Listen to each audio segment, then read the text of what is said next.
Saya ada seorang anak sudah meningkat umur lebih kurang 3 tahun. Kemudian saya dapati bila kita bercakap dengan dia, berkomunikasi dengan dia, dia tidak bagi respon, tidak bagi feedback lah. Saya bawa dia pergi hospital dan tengok memang ada problem lah. Dia punya masalah pendengaran telinga kiri kanan begitu. Di SSD ini bukan hanya belajar bahasa isyarat, tapi dia juga belajar basic untuk kehidupan dia. Kayak macam mana mengurus diri, dia pandai mandi, dia pandai masak. So memang jauh perbezaan dia dari dulu yang sebelum saya kenal dengan persatuan ini dengan yang sekarang.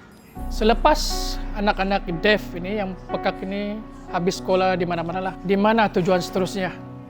Of course lah, memang kita pikirkan pekerjaan kan.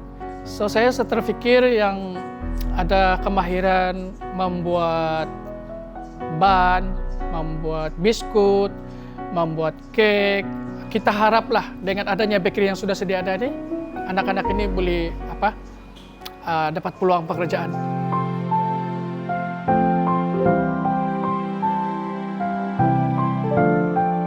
UKBJ menawarkan perkhidmatan pengurusan jenazah secara percuma bagi golongan kurang berkemampuan di dalam daerah Sabak Benam. Rakan sekerja saya, Encik Nur Hisham, mengajak saya untuk join UKBJ di Kelang. Selepas itu, hati saya tertarik dengan pengurusan jenazah, membantu golongan yang susah dalam pengurusan jenazah secara percuma. Saya dapat tahu Encik Nur Hisham adalah pemenang program ini pada tahun 2022. Apa yang mendorong saya memasuki NGO ini adalah ingin mempelajari dalam bidang pengurusan jenazah yang dituntutkan dalam agama Islam kita.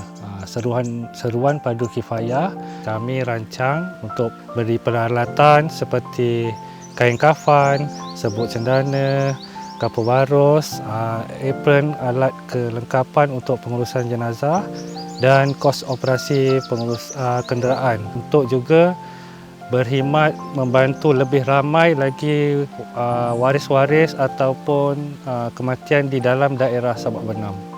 Saya berharap lebih ramai sukarelawan akan join untuk jadi pelapis UKBJ pada masa akan datang, dan saya berharap bila saya tiada nanti akan ada orang menguruskan jenazah saya.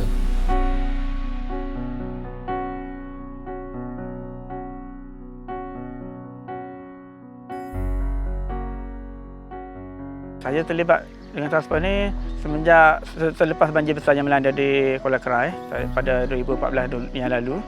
Lepas itu saya terpanggil untuk membantu masyarakat, merasa terpanggil untuk bertanggungjawab lah. Sebab benda ni kita fikir mungkin benda ni berlaku kepada kita, orang luar akan datang untuk membantu kita. Apa yang mendorong saya adalah rasa tanggungjawab untuk berkhidmat dalam masyarakat, terutamanya dalam misi bantuan banjir. Kami juga memberi bantuan kepada masa banjir seperti barang keperluan. Dengan dana ini, pihak kami dapat mempersiapkan keperluan untuk menghadapi musim banjir seperti membeli engine boat, water jet, jaket keselamatan dan barangan keperluan untuk kebersihan seperti membersih kawasan banjir. Harapan saya semoga task force dapat terus berkembang lebih luas lagi dan dapat penyertaan daripada orang ramai, terutamanya golongan muda, untuk membantu masyarakat di sekitar Kuala Krai, khususnya daamnya di kawasan tertentu yang memerlukan bantuan daripada pihak kami.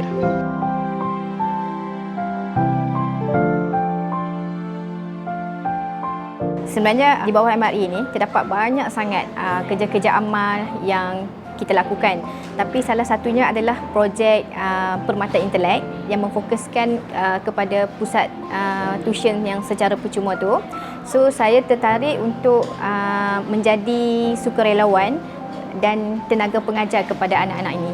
So sebab bila saya datang kat sini pun, saya tengok ada yang darjah 3, darjah 4, masih tak boleh nak baca lagi. Apa yang mendorong saya adalah saya melihat kesungguhan anak-anak datang setiap minggu kelas tuition ni, dan juga feedback yang positif daripada ibu bapa mereka sendiri. Itu yang boleh membuatkan saya lagi untuk terus mengajar di sini.